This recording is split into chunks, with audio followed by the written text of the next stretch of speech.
How satisfying.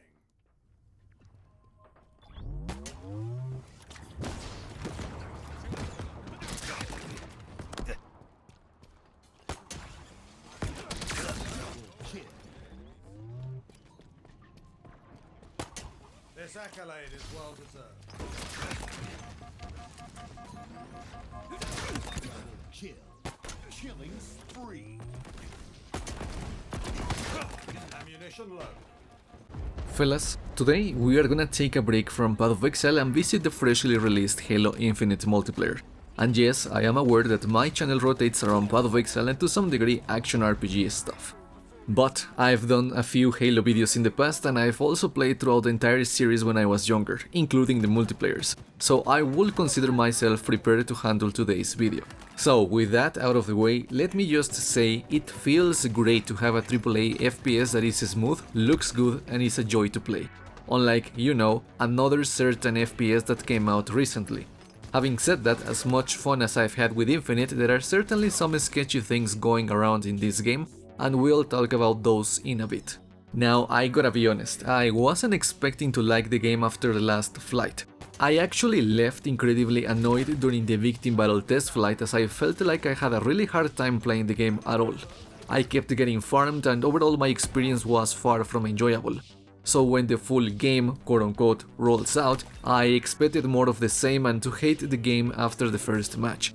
Lo and behold, a week later and I'm thinking of jumping back every day instead of being productive or, you know, figuring out stuff in Path of Exile. I don't know how 343 managed to nail the gameplay, especially seeing as the last two main Halo titles weren't precisely my cup of tea. But Infinite just feels really good to play.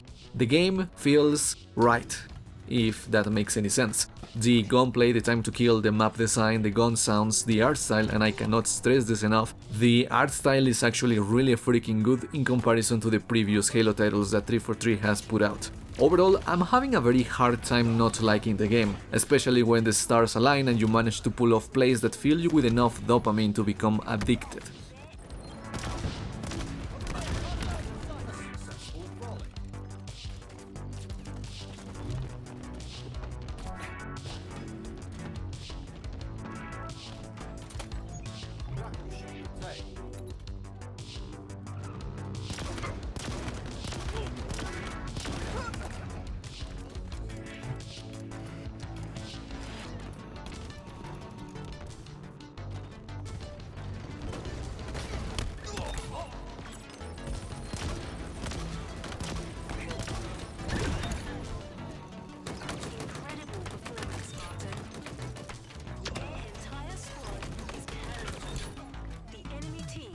However, I am aware that not everyone is having the same opinion.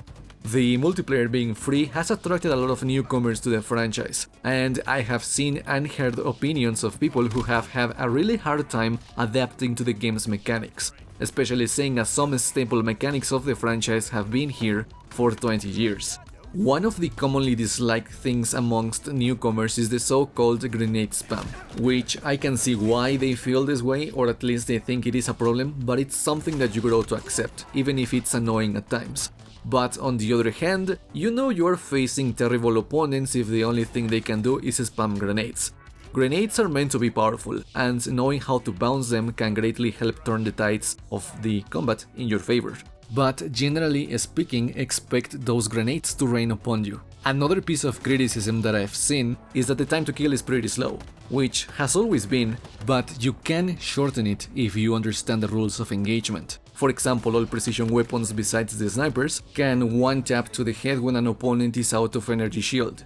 But unlike classic Halos, most weapons still have a small headshot multiplier, which can help shorten those engagements.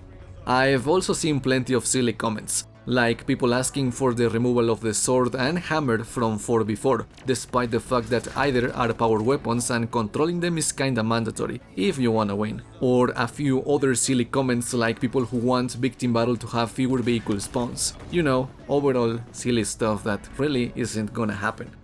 But I don't think that the vast majority of newcomers leave feeling frustrated.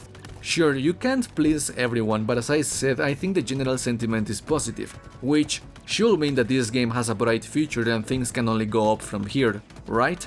Well, it will be if it weren't because Halo Infinite is a live service. Since it's also free to play, this means monetization has to be a top priority.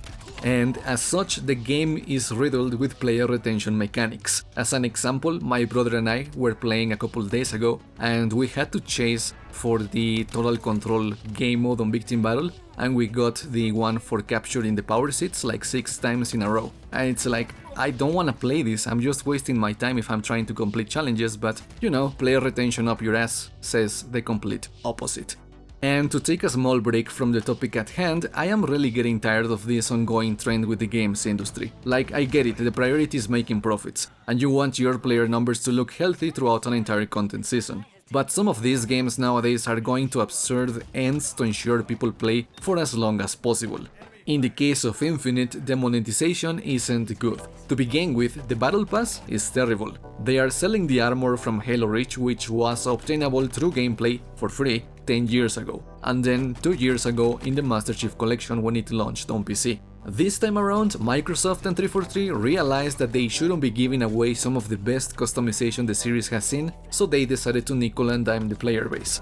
Not only is the Battle Pass progression severely hindered through lame challenge completions, it is also predatory enough to try and incentivize skips to acquire all the cool stuff. Skips that quite literally triple the price of the campaign, which releases in 3 weeks. And to make it worse, the Battle Pass is riddled with useless crap, and heck, it doesn't even have weapon skins. Besides that, and coming from someone who plays Path of Exile and has bought supporter packs in the past, the store has some real anti-consumer pricing. $10 for a plain red colored sniper alongside some emblems. Or how about $20 for the color white? Or another 10 for a cosmetic barrel attachment and the color blue for the assault rifle. And then you got the quote-unquote free unlocks, which are severely lacking. I don't expect to wear Master Chief's armor for free, but a golden visor or a shader that is only applicable to a specific armor core, or a rather hideous Cyberwave armor set are not things I was looking forward to unlocking after grinding the game's terrible challenge system. Someone data mined the upcoming bundles and store offers, and while the pricing they gave was a bit questionable, the conclusion I came to with that information is that this game's multiplayer is not being made with the best intentions in mind. The official release is in 3 weeks, and I don't expect sweeping changes to the in-game store and progression by then. With all honesty, I'd be willing to whale it out with some skins and customization in this game, but with their current pricing model and quote-unquote offers, I have a very easy time saying no thanks. I guess my sentiment in this matter is that not only does this model need changes, they need to happen soon and fast. If Halo Infinite is to remain in the heads of players, it has to be remembered as a really good experience. Now, don't get me wrong, this game is an absolute joy to play. The fun factor exists, which might be enough for some, but the sense of pride and accomplishment isn't enough. And opening your wallet every time you wanna look different by acquiring different color palettes for your different armor cores is not gonna be enough to grab people's attention for long. In fact, the opinion is changing rather fast, and sooner than later the negativity is going to take over. With that said, I don't want to end this video on a downer. I genuinely think that 343 has built a really good Halo experience with Infinite. And heck, I wasn't expecting to have as much fun as I am having with the game right now. And I can't wait to play the campaign and putting more time into the game. I really want the negatives to be changed soon. That's all I really want them to do for now. They've got a really good game in their hands for it to be hindered by predatory practices. But with all of that said, that's gonna be it for me today. Thank you so much for watching this video, and if you enjoyed it, don't forget to subscribe. Otherwise, I'll see you guys soon with other gaming content. Peace out.